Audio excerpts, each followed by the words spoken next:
Asalaamu calaykum. Mowduuceena maanta wuxuu ku saabsan yahay falgalka ka dhexeeya aadanaha iyo deegaanka. Kusoo dhawaada mowduuceena maanta.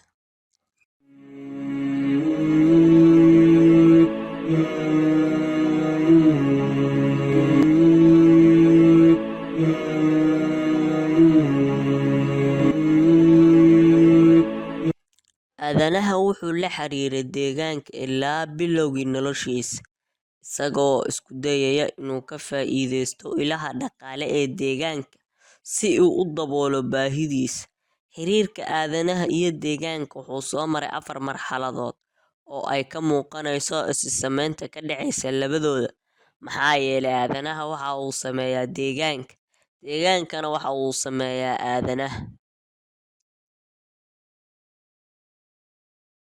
Bilowga marxaladdan, aadanaha wuxuu ku noolaa nolol reer guuraa joogto ah, asigoo raadinaya cunno iyo biyo. Waxa uuna samayn jiray soo ururinta miraha ama qarabka, iyo ugaarsiga xayawaanada. Xilligan, aadanaha saameyn xooggan kuma lahayn deegaanka, sababtoo ah dhaqdhaqaaqiisa waa mid xadidan, sidoo kale baahidiisa aasaasiga ahna waxay ahayd mid iska kooban. Si kastaba ha noqotee, dhammaadkii marxaladdan, aaladaha ugaarsiga iyo hababkiisaba waa uu horumariyay. Baahida aadanaha way korodhay, sidoo kale xirfadihiisana way kordheen.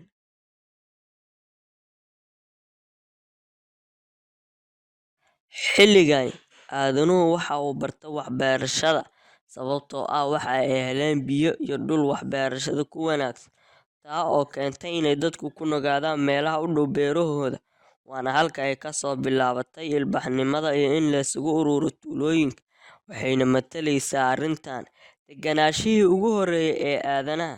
Laga bilaabo xilligan, waxaa kordhay saameynta aadanaha ee deegaanka, maxaa yeelay aadanaha waxa uu bilaabay inuu maamulo biyaha webiyada, inuu kanaalo jeexo. Xirfadaha noocaan ah ee aadanaha waxaa ka dhashay haraadi wasakh ah oo aan aad u badnayn, isla markaana saameynteeda xagga deegaanka ay iska yareed. Waxaa lagu tiriyaa marxaladdan bilowga falgalka aadanaha iyo deegaanka uu ku dhex nool yahay.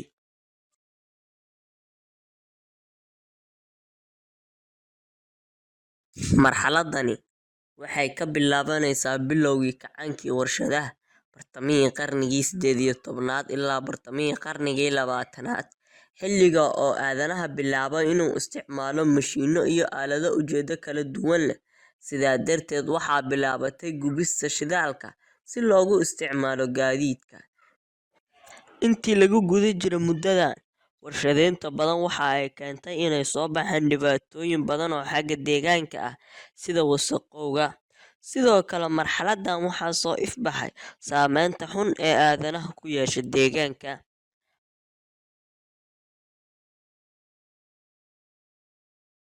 Marxaladdani waxay matalaysaa xilligan maanta aynu ku jirno, waxayna ka soo bilaabanaysaa qaybta labaad ee qarniga 20aad.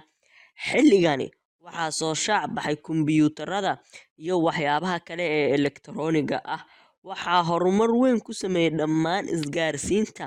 Arrintani waxay keentay inay soo baxaan dhibaatooyin ka xoog badan kuwii hore. Sidoo kale, aadanaha waxa uu bilaabay inuu si xowli ah u isticmaalo kheyraadka dabiiciga ah. Waxaa soo shaac baxay waxa loo yaqaano diirimaadda dunida, wasakhowga ka dhasha nukliyeerka. Caalamka waxa uu bilaabay inuu xal u raadiyo dhammaan dhibaatooyinkan si loo ilaaliyo deegaanka iyo in ay ka faa'iideystaan kheyraadka jiilka dambe.